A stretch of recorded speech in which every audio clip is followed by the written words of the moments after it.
Alors voilà, c'est une image de type infographique ici, c'est-à-dire oui, c'est une photo d'un arrosoir, mais le fond il est bien blanc, elle est déjà détourée.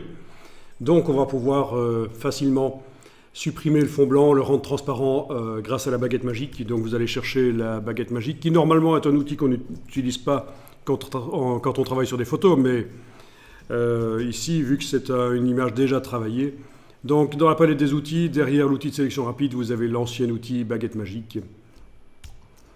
Alors dans les options ici, vous ne décochez pas pixel contigu parce que sinon, quand vous allez cliquer sur le fond blanc, ça risque de sélectionner aussi des parties blanches de l'arrosoir, les reflets. Donc surtout ne pas décocher pixel contigu. On va faire zone par zone et pas toutes les zones d'un coup. C'est ça que ça veut dire pixel contigu. Donc voilà, je clique. Ça sélectionne le fond blanc. Ben oui, hein. Pour sélectionner bien l'arrosoir, on sélectionne d'abord le fond. Ça, on va le faire par le fond puisqu'il est uni le fond. Avec la touche majuscule enfoncée, vous allez ajouter les zones des petits trous.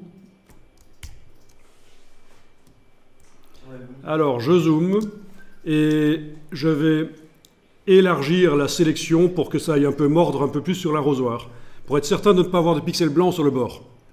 Et pour faire ça, donc je vous rappelle que la sélection actuellement c'est la zone entre le bord de l'image et l'arrosoir.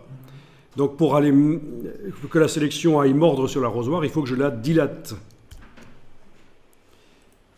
Donc menu sélection, modifier, dilater.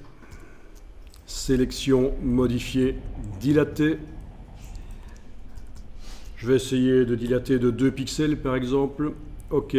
Et on devrait voir tout de suite, dès que je vais cliquer sur OK, que la sélection va mordre un peu plus sur l'arrosoir. Voilà. Alors c'est vrai qu'il s'est un peu affiné, mais c'est pas grave. C'est moins grave que d'avoir des pixels blancs sur le bord. Là, il sera bien nickel.